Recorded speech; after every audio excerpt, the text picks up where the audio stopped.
Yeah, let's do it. Welcome to Letters from America, a road trip podcast searching for the Swedish footprint in the United States. I'm your host, Martin Van, and today I've parked a Volvo at Volvo.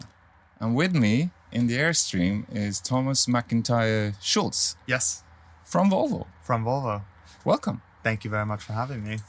Well, thank you for coming. The reason that I wanted you to come here is that you and I actually work together. Yes. Because this project is supported by the car that I'm driving. And you are my point of contact. Yes. And today is the first time we met. Yeah.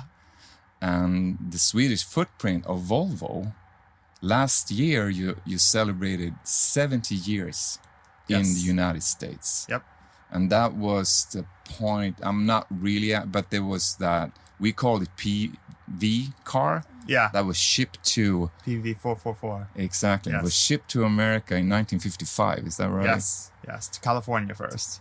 All right. Yeah. Well, which you wouldn't think because it's probably the farthest state from Sweden. Other than maybe Hawaii, it's, Alaska. maybe that's the state that was most interested in Volvo. I think if I remember correctly, there was actually a guy who was really interested in a guy in California who was really interested in bringing Volvos to the US. So that's how they ended up in California. Okay. Yeah. But the first question is, really, we're doing this together and we've been communicating on a distance for about 6 months now. And it's been lovely. It's great working together with you, even though we've never actually met until now. Yeah. But Volvo is a huge part of this tour. And why, in a way? Well, I mean, we couldn't have you driving across America talking about Sweden in any other car. No, I don't think. maybe. I mean, in some ways, quite literally, we are the only Swedish car on sale in the US, if you ignore Koenigsegg. But I mean, Swedish footprint in America, you need a car. There's really, appreciate that. Really us. Yeah, Volvo in Sweden has a fantastic history, and like all these, I thought about it on the way here that there are these specific brands that started out early, that you're part of that sort of family of cars, and they're still doing it because you got Ford, Mercedes, Audi, and all of those sort of classic cars, and Volvo is a huge part of that. And it started out with enthusiasm in a way, mechanics who wanted to build something, and Volvo has that same history. Are anything we can sort of, if you go back to Volvo, how that all started, just to tell the listener where Volvo really came from to where you are today? Because today, I would argue that you have a different direction than the sort of tractor Volvo, the truck Volvo that started it all. I think yes and no, but just to go back to the start a bit, I think part of maybe what you're talking about is Volvo, I think, has a sort of, for the size of the company we are in the US relative to the size of the US, we're actually quite small. Yeah. But I think what you're getting at is we have sort of an outsize relevance and impact, which I think is actually sort of the same as Sweden and America generally. Yeah. And that's, I think, for a few reasons. One is, just from the very beginning, the reason that people were interested in bringing Volvos to the US was actually early on they were doing a lot of racing with the PV44, rally racing. Oh, really? Yes, because they were like, oh, this car is surprisingly fast. It's really well made. It's very durable, very reliable. Yeah. So that's sort of how, kind of that, maybe a little bit of that tractor essence to it. But no, then... but I meant tractor as in, this is like a machine car. Yes, it's reliable. Yes. Mechanical. It won't break. Yes. It will take you where you want to go, but it's not... a racing car. It's the traditional view of looking at Volvo. But I think then also, why it seems like everyone in America has a Volvo story of some sort. My mom had a Volvo, or my friend had a Volvo. This kind of thing is, it has a sort of outsized place in the industry in terms of influence, and part of that is just sort of like the cultural image Volvos have taken on. We actually I work with some people out in Los Angeles who they place cars in movies, like, not a paid thing, but just,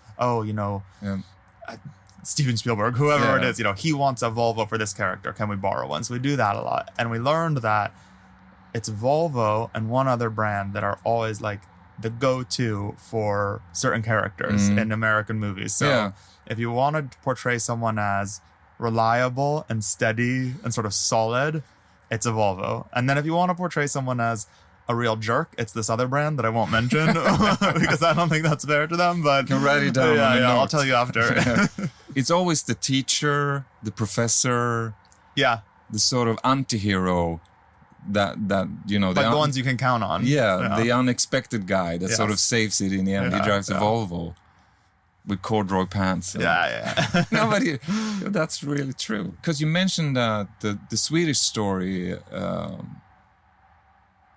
and because there's a story of Volvo that sort of aligns with the Swedish impact, like you said, in America and in the world. Because we have these engineering things that comes from Sweden that are somewhat surprising to people and also surprising to us that that's a Swedish invention or that came from Sweden. And you got, correct me if I'm wrong, but I think that you invented the seatbelt as we know it. The 3-point safety belt, yes. That's a Volvo thing. Yep. The side airbags. Airbags. Yeah, and curtain not airbags. The airbag itself, but the collision sort of bubble that you end up. That's also a Volvo. Yeah, the side airbags and the side curtain airbags that cover the windows as well. And the automatic stop as well. Yes, yep. That's also Volvo. Yes. That's a Volvo invention. Yeah, a lot of them. We'd like to say that there's a little bit of Volvo in every car. Oh, yeah. So even if you're not driving a Volvo, you have some Volvo inventions in your car. But if you go back to the start of Volvo, that is also the invention of, what do you call that in English? We call it kullager in Sweden. I don't know, the SKF invention. The ball bearing. The ball bearing, yeah. And that is also an invention of the actual idea, I'm rolling. Yes. That's right. where the brand it came all from. started. Yeah. So it's like, it started as an engineering invention company, which sounds like I'm just promoting you now, but it's amazing because what I'm trying to get at is that I'm halfway in this journey now. I got 6 months behind me. I got 6 months to go. And everywhere I go and meet this, there's always some sort of particular idea of Swedish engineering that sort of got them there. I did this and I did that. I met people in Silicon Valley. I met, there's some little thing. I got a patent for this and I moved on. It could be, anything from candy to a program. Yes. And that it feels like that is typical Swedish. Yeah. I mean, well, all the innovations, safety innovations you mentioned, also the lambda sound sensor. What is that? That's a sensor that we introduced in the 70s that reduced emissions from cars by about 90%. Is that also a Volvo thing? That's also a Volvo thing. Yeah. So it was, kind of in response to California emission standards. They're looking at how do we make cars less polluting, and this sensor that basically just measures kind of the oxygen mix in the oxygen and fuel mix that's going into the engine to make it more precise and more accurate, so that it's not releasing all these unnecessary pollutants. And that's also in every car now. Now every combustion engine that is car. like the standard of. Yes. I think the point of all this layup, promoting Volvo as this engineering company, because you're not Swedish. No. You're an American, yes. and you work in this Swedish environment. It is, I think the question that I'm trying to figure out in my head is, do you feel that Swedish presence in your daily work as well? Absolutely. Yeah. What's it like to work on a place like this? Well, it's quite Swedish, I would say. And what is that? But I want to kind of address it in two ways, because I think one, you sort of talk about this like mechanical engineering aspect, and I think what appeals to people about Volvos and what sets us apart from other car makers in the industry and in this country is, I mean, you're Swedish, you know this. There's sort of a simplicity of solutions in Swedish engineering that I think isn't present in all other cultures necessarily. So by which I mean it's sort of finding simple, elegant solutions to things and not overcomplicating things. So I think you're right. You know, the way that this is, I'll get back to Sweden, but there was, my grandmother, when I was little, got me this like space pen that the US had invented. And it was so that it was because they were going to space and there was no gravity in space. And so the pen, like the ink wouldn't come out because it needed the gravity to pull it down. And they went to incredible lengths to make this pen that worked in space. And then the Russians just used a pencil. Oh yeah. And that's sort of like that. They're not Swedish, obviously, but you know, it's that like simplicity of solution where it's like, okay, if there's a simpler way to get this done, let's do it that way, rather than trying to over-engineer and overcomplicate sort of simple solutions. And that's what I think you see sort of in the cars, and why those, you know, the early cars are really known for their mechanical robustness and, you know, ability to be repaired and things like that, because the Swedes tend to, if they can avoid it, not overcomplicate the engineering of the cars. Yeah, I think that's a Swedish trait in a way, that we're sort of practical, almost to an extent that we, as a people, you know, can be perceived as boring, because we need to be practical. Do you find that even in the workplace? Is this workplace? Do you sort of have Swedish colleagues coming, or is it American people working for a Swedish brand? It is primarily American people working for a Swedish brand, but we have, I mean, most of the cars we sell in the US right now, the vast majority of cars are coming from Europe and from Sweden primarily. And, you know, so we have a lot of contact with our Swedish colleagues. And I would say, even though that this company, Volvo Cars USA specifically, is primarily Americans working for a Swedish company, it has a very Swedish culture. Yeah, exactly. Yes. What was that? Yeah, What's so I think it's very flat. It's not very hierarchical. You mean flat like that? Yes, okay. yeah. It's quite, I mean, Swedes are quite committed to equality and fairness. And so the way that translates in sort of a corporate culture, I think, is that it's not like, oh, I'm at this level, so my opinion matters more than someone at this level. There's almost a free speech aspect to it, you know?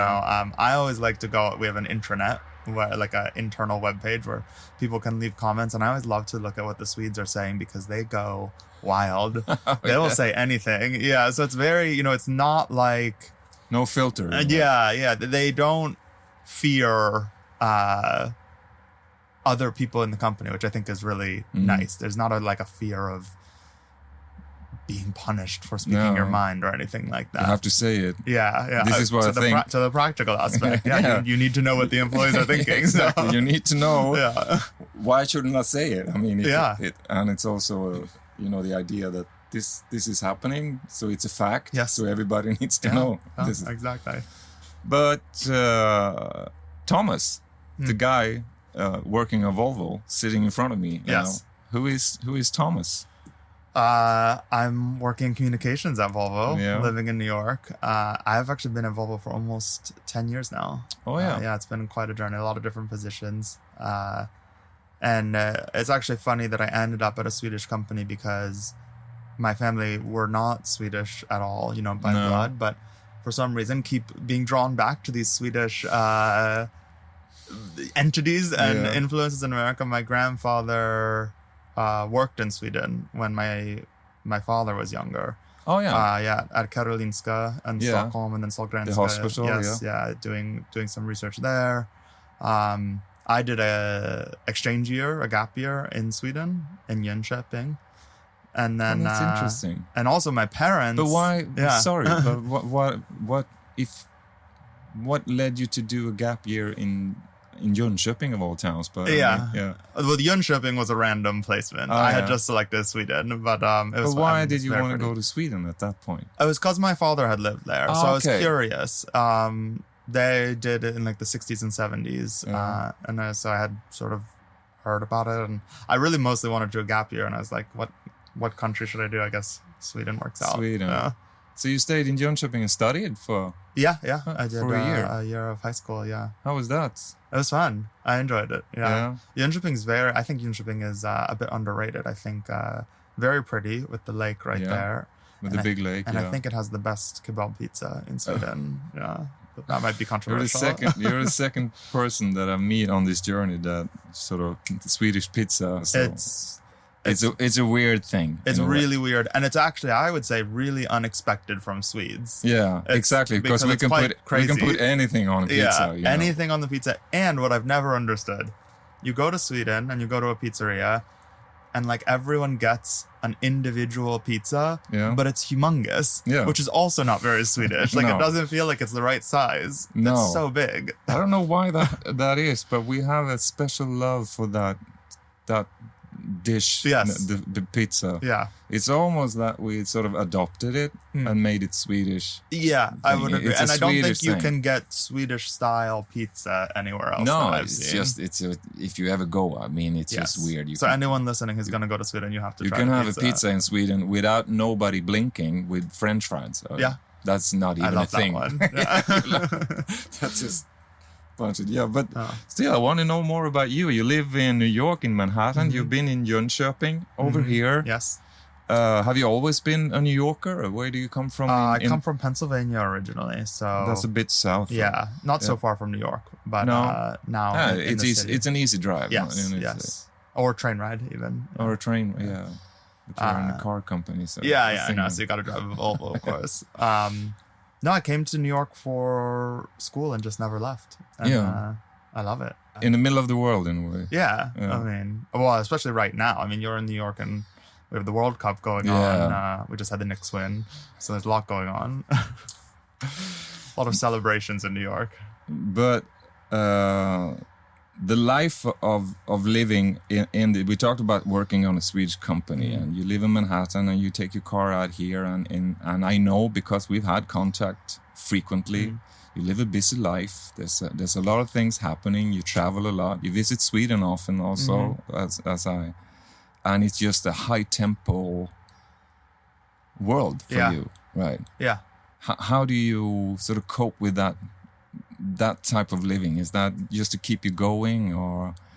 It's an interesting question. I think I get a lot of energy from it. I think that, I don't find it, I would always rather be busy than bored, for lack of a better term. I would rather have too much going on than too little. So I like it a lot. And I think it's, recently we were launching EX60 and I was traveling like all over for basically like all of April and May.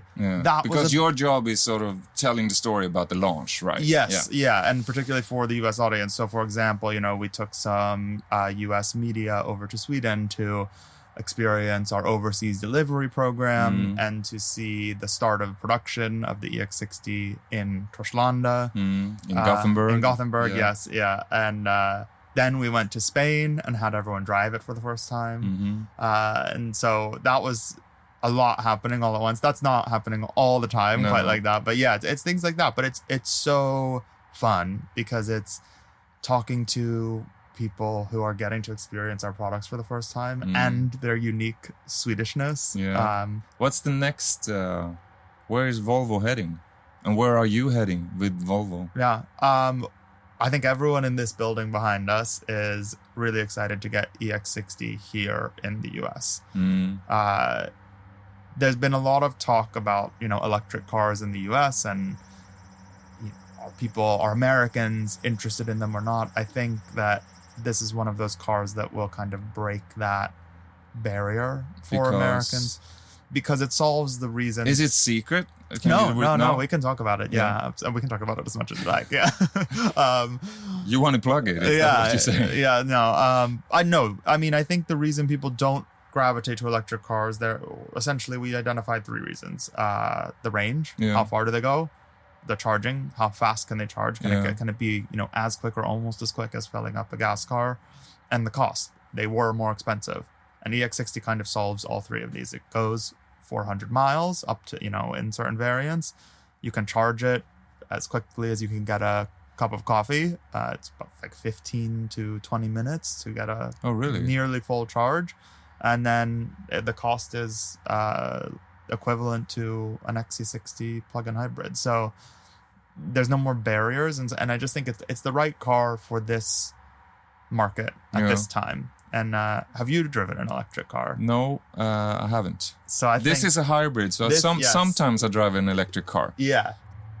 I don't know why, and it sounds like I'm like conservative. It should be, but it feels like it feels.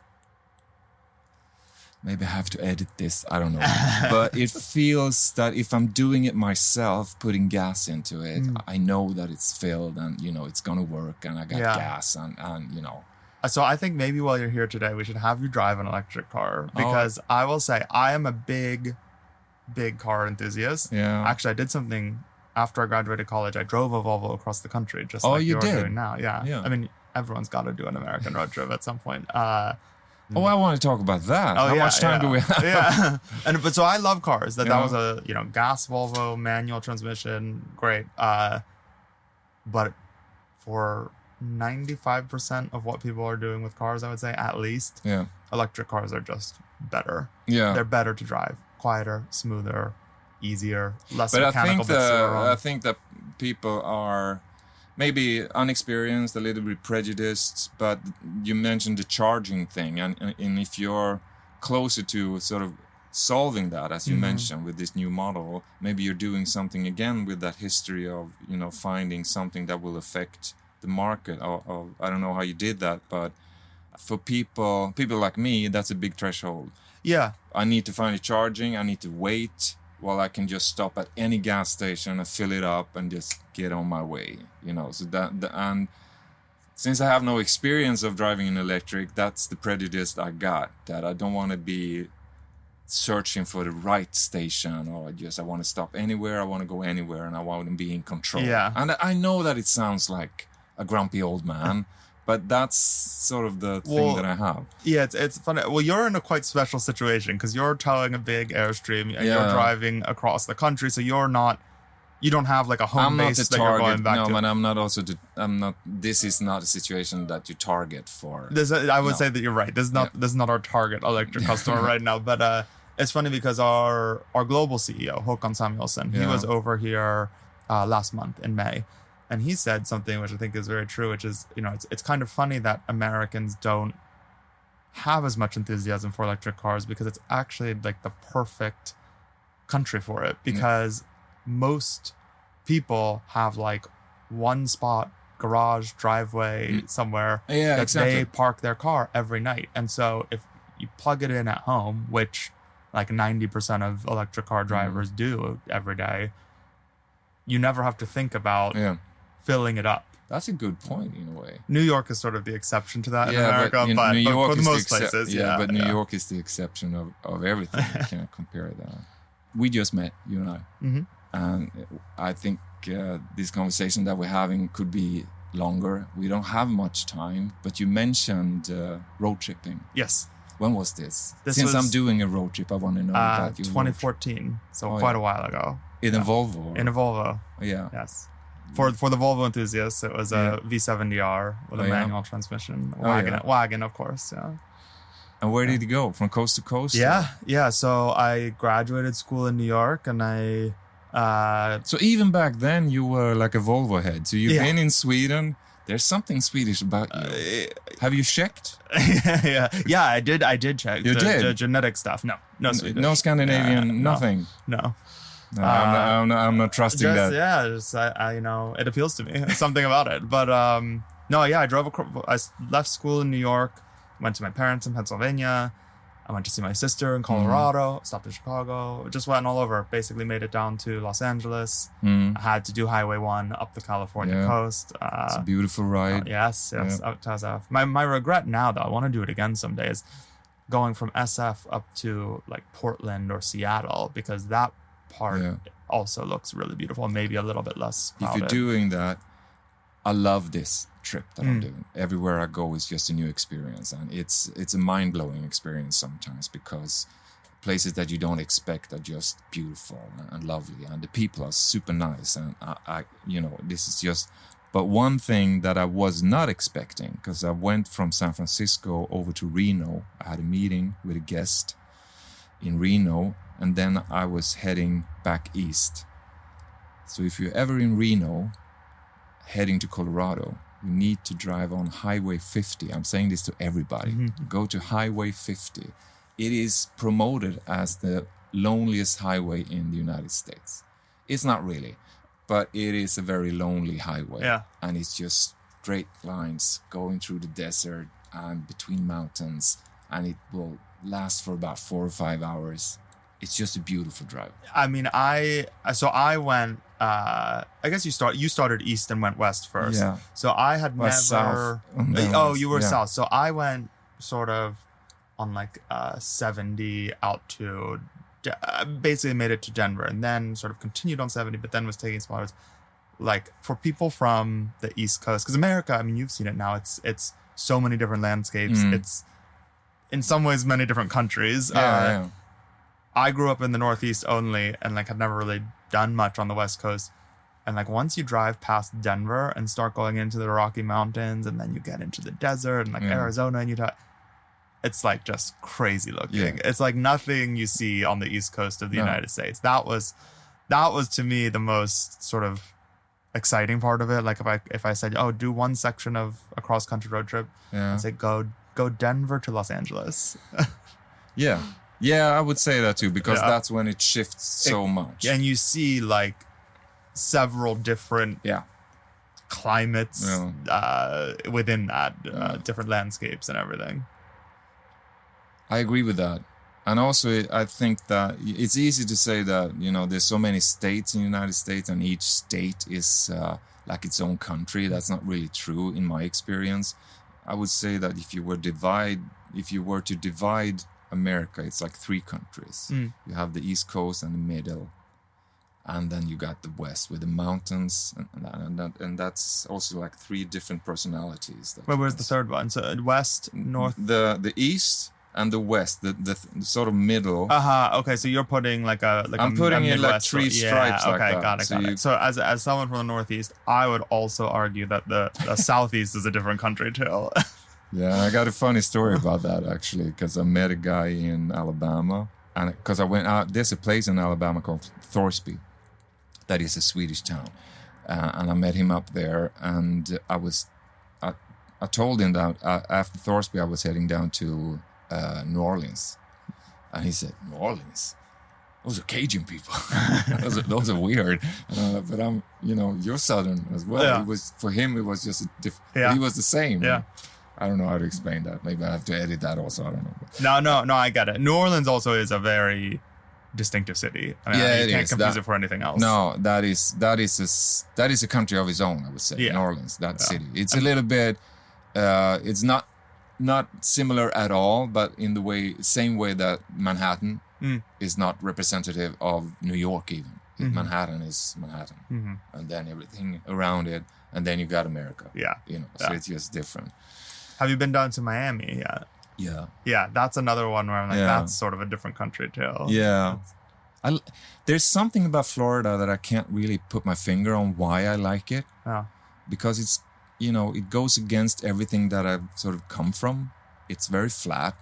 It's very new in a way. Mm-hmm. Everything is new and built. It's long roads, neighborhoods, and then you go down to the Keys, and it's just a weird place in a way. But I just love Florida. Yeah. It's just a marvelous place to be. I don't know why. It's just, I love it. It's huge. It's sort of deceptively huge. Yeah. Like to drive from like the top of Florida to the bottom is a really long time. Like 10 hours. Yeah. It's just crazy big.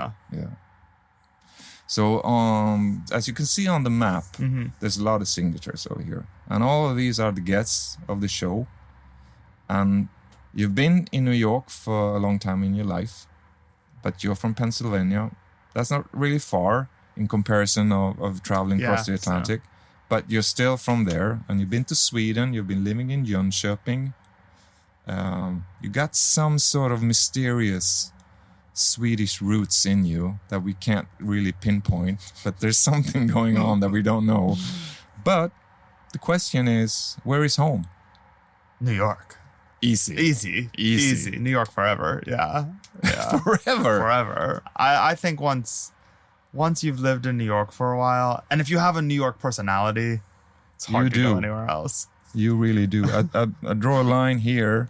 Yeah. Could I get your signature? Sure. Yes. Do you want my real signature, or do you want to be able to read it? No, I want your real signature. Okay. The one that's... It's initials, yeah. It's more like a scribble. What is it about New York?